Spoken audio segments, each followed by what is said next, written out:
ಊರಿನ ಈ ವಯಸ್ಸಾದ ಅಜ್ಜ ಕ್ಯಾರೆಕ್ಟರ್ ನಲ್ಲಿ ಸ್ವಲ್ಪನೂ ಸರಿ ಇರ್ಲಿಲ್ಲ. ಯಾಕಂದ್ರೆ ಅವನು ಯಾವಾಗ್ಲೂ ಹೆಂಗಸರ ಮಧ್ಯೆ ಕೂತ್ಕೊಂಡು ಬರೋ ಹೋಗೋರ್ಗೆಲ್ಲ ಚುಡಾಯಿಸ್ತಾ ಇದ್ದ.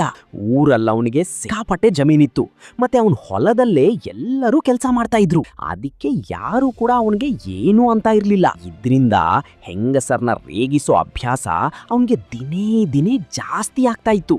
ಊರಾಚೆ ಅವನು ಎಷ್ಟೇ ಖುಷಿಯಾಗಿದ್ರು ಕೂಡ ಮನೆ ಒಳಗ್ ಬಂದ ತಕ್ಷಣ ಸಿಕ್ಕಾಪಟ್ಟೆ ಬೇಜಾರಲ್ಲಿರ್ತಾ ಇದ್ದ.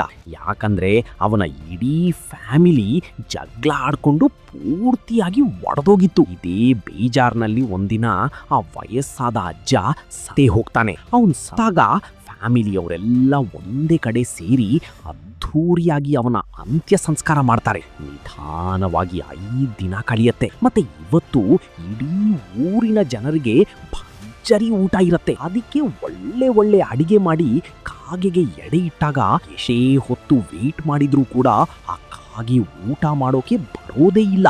ಒಂದು ಮರದಿಂದ ಇನ್ನೊಂದು ಮರಕ್ಕೆ ಹಾರ್ತಾ ಬೆಳಿಗ್ಗೆಯಿಂದ ಸಂಜೆ ಆದ್ರೂ ಕೂಡ ಆ ಕಾಗೆ ಊಟ ಮಾಡ್ದೇನೆ ಅಲ್ಲಿಂದ ಹೊರಟೋಗತ್ತೆ. ಇದೇ ವಿಷಯಕ್ಕೆ ಮನೆಯವ್ರ ಮಧ್ಯ ದೊಡ್ಡ ಜಗಳ ಶುರುವಾಗತ್ತೆ. ಆಗ ಮನೆಯ ಅಳಿಯ ಈ ಸಾರಿ ಅಡಿಗೆನ ನಾನೇ ಮಾಡಿಸ್ತೀನಿ ಅಂತ ಹೇಳ್ತಾನೆ. ಇದರಿಂದ ಇಡೀ ಊರಿನ ಜನರಿಗೆಲ್ಲ ಸಿಕ್ಕಾಪಟ್ಟೆ ಖುಷಿಯಾಗೋಗತ್ತೆ. ಮತ್ತೊಮ್ಮೆ ಕಾಗೆಗಾಗಿ ಒಳ್ಳೆ ಒಳ್ಳೆ ಅಡಿಗೆ ಮಾಡಿ ಎಡೆ ಇಡ್ತಾರೆ.